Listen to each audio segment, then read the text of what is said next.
Les semences améliorées constituent les premiers intrants dans la production agricole. Alors, leur production et leur utilisation requièrent une importance capitale dans l'accroissement de la productivité en général et la compétitivité des produits sur le marché. Alors, c'est pourquoi, pour moi, la mise en place de ces semences doivent respecter des critères très stricts, bien évidemment, pour permettre aux producteurs que nous sommes, ou aux agriculteurs que nous sommes, de sortir les meilleurs rendements.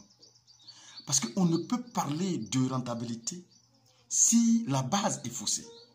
La base, c'est les semences. Et ça, c'est très important de miser sur la qualité de ces semences pour éviter, bien évidemment, que la base soit fausse et que tout le travail que nous faisons devient faux. Vers la fin, on n'a que les yeux pour pleurer.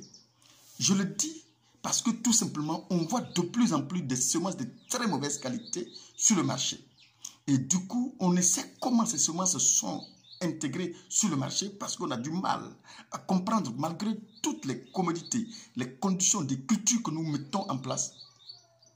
Pour réussir tout un projet, on voit nos projets, nos cultures partir en fumée, c'est-à-dire en un temps record devenir comme des jaunissements, des nécroses et toutes sortes de maladies s'attaquent facilement à ces produits. C'est sûrement de soi-disant de qualité, de soi-disant amélioré, de soi-disant certifié.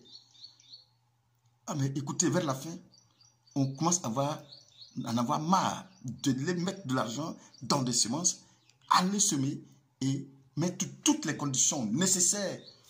Mais malheureusement, de voir ces cultures-là partir en fumée.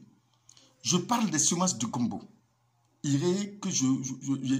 On a tous utilisé. Les images qui me viennent partout sur le plan national, en Côte d'Ivoire, ici, ce sont des semences, ce sont des catastrophes que nous voyons souvent.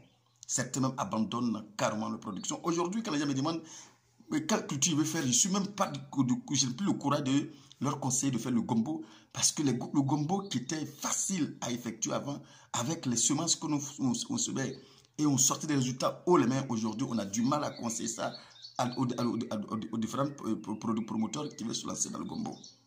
Je parle aussi des kotobi, par exemple, des aubergines kotobi de Gamba. Pratiquement pareil. On ne peut pas semer ces plantes-là aujourd'hui et puis dormir en paix, malgré la prophylaxie suivie. Parfois, on a commencé par comprendre qu'est-ce qui est défaillant entre les semences et les produits que nous utilisons.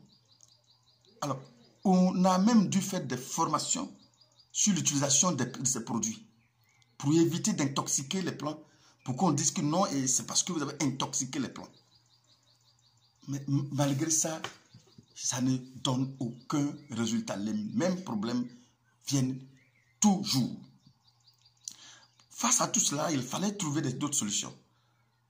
Mais on a tenté de reconduire les semences, quelques semences qui ont pu sortir 2 ou 3 fruits de gombo.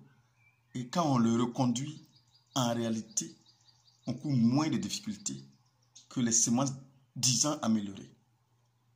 Ça veut dire qu'il y a un problème d'adaptation déjà qui est signalé. La question, est-ce que ces semences ont été effectuées dans les conditions nationales?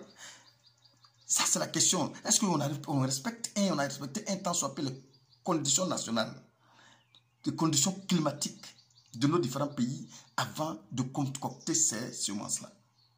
Ou encore, comment ces semences-là sont effectuées? Parce que si on doit regarder les critères de sélection des semences, en principe, ça doit tenir compte de tous ces paramètres. Et du coup, surtout de l'état sanitaire de la culture, de la semence. C'est son état sanitaire qui est pour moi qui est crucial. Parce que si la semence n'a pas été adaptée à résister face aux microbes, aux bactéries, aux nématodes et tout ce que vous connaissez, ça ne sert à rien de mettre ça sur le marché. Et de mettre une plante en terre, vous vous dites semence adaptée ou bien résistante, malheureusement, c'est le contraire carrément que nous constatons sur le marché, nous qui les produisons, nous qui les utilisons. Alors, je pense qu'il est temps que les semenciers, ceux qui s'occupent de ce domaine-là, puissent vraiment se pencher réellement et sortir quelque chose de qualité. Parce que l'objectif, nous tous, notre objectif aujourd'hui, c'est de nourrir l'Afrique. Permettre à ce que l'Afrique retrouve sa place réelle dans l'alimentation mondiale.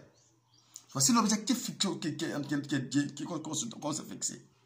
Parce qu'on pense qu'on a tout le potentiel et la potentialité possible de pouvoir effectivement nourrir tous nos pays tranquilles que d'importer à chaque fois.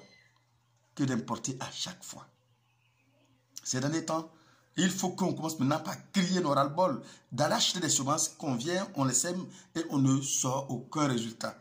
Je vais faire une vidéo qui accompagne cela pour que vous puissiez voir la qualité des plants qu'on a lorsqu'on sème ces semences-là.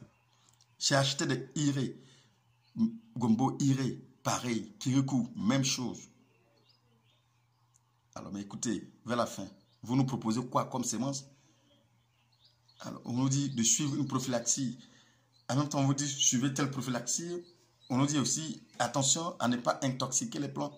Parce que si vous mettez ceci ou cela, ça va l'intoxiquer, ça peut causer tel ou tel problème.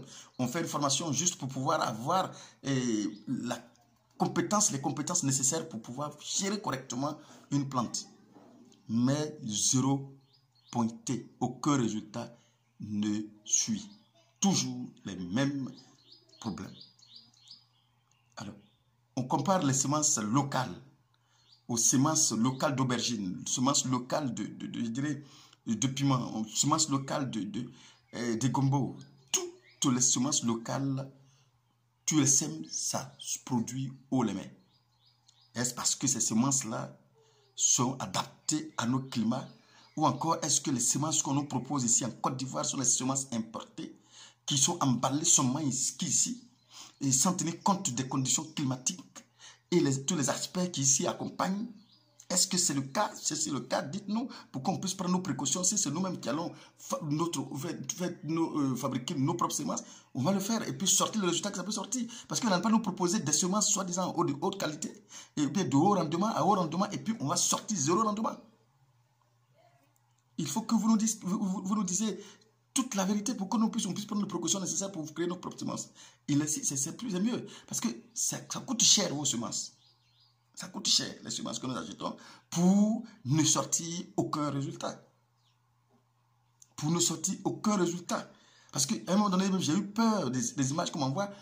Toutes les images qu'on m'envoie jusqu'à aujourd'hui, ce sont des images des produits, disons des cultures de gombo, des cultures d'aubergines, des cultures de piment, des cultures, tout ce qui est comme hybride. Tout ce qu'on nous propose comme hybride, on ne peut plus cultiver ça tranquillement et sortir des résultats. On investit notre argent gratuitement à chaque fois. Il faut que cela cesse maintenant. Il faut que cela cesse. Mais, et revoyez carrément l'état sanitaire de semences que vous nous proposez. Et regardez sur l'état sanitaire des semences que vous nous proposez, c'est sérieux. Parce qu'on n'arrive plus à comprendre. Mais si on ne peut pas se pencher sur les maisons sûres. Parce que quand quelqu'un me dit, je vais aller acheter mes semences, où je suis là et puis je les conduis dans les maisons spécialisées qu'ils pensent être maisons spécialisées en Côte d'Ivoire.